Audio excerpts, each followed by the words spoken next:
جب بھی ہم تاریخ میں سب سے زیادہ خوفناک، پراسرار اور تباہ کن شخصیات کی بات کرتے ہیں تو ایک نام سب سے نمایاں نظر آتا ہے: ایڈولف ہٹلر۔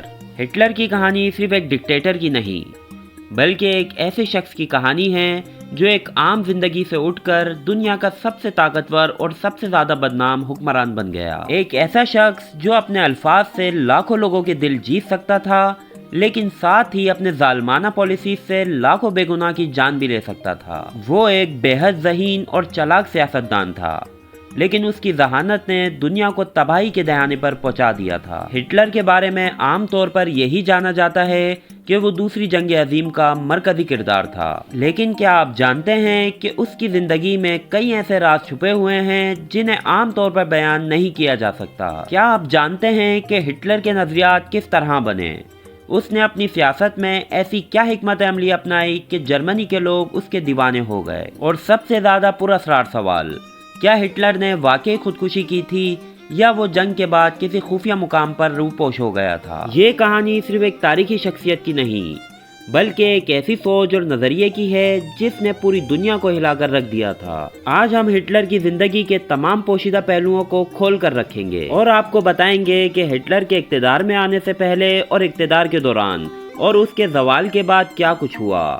تو اگر آپ تاریخ کی ان چھپی ہوئی سچائیوں کو جاننا چاہتے ہیں تو ویڈیو کو آخر تک ضرور دیکھیے گا۔ ایڈولف ہٹلر 20 اپریل 1889 کو آسٹریلیا کے ایک چھوٹے سے گاؤں برناؤ میں پیدا ہوا۔ وہ ایک مستوق طبقے کے گھرانے میں پیدا ہوا اور اس کا بچپن زیادہ خوشگوار نہیں تھا۔ اس کے والد ایڈولف ہٹلر ایک سخت گیر اور غصے والے انسان تھے جو چاہتے تھے کہ ان کا بیٹا ایک سرکاری ملازم بنے، لیکن ہٹلر کو یہ زندگی پسند نہیں تھی۔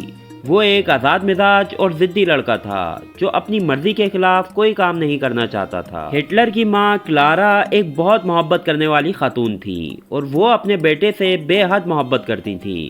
کہا جاتا ہے کہ ہٹلر کی شخصیت پر سب سے زیادہ اثر ان کی ماں کا تھا، لیکن جب وہ 13 سال کا تھا تو اس کے والد کی موت ہو گئی اور چند سال بعد ان کی ماں بھی ایک بیماری کے باعث چل بسی۔ ان صدموں نے ہٹلر کو اندر سے توڑ کر رکھ دیا۔ وہ زندگی میں کچھ بڑا کرنا چاہتا تھا، لیکن اس کا کوئی واضح راستہ نہیں تھا۔ بچپن میں ہٹلر کو پینٹنگ اور فنونی لطیفے کا بے حد شوق تھا۔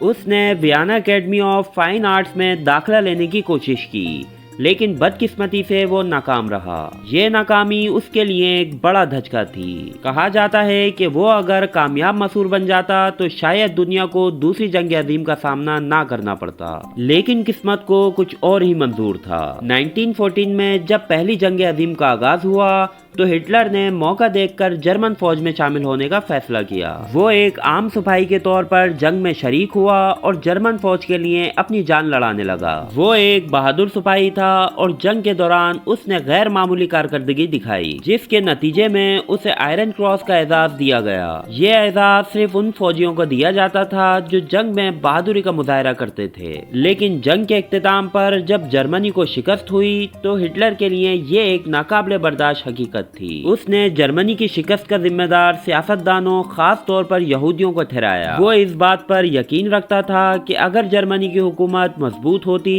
تو وہ کبھی شکست نہ کھاتی۔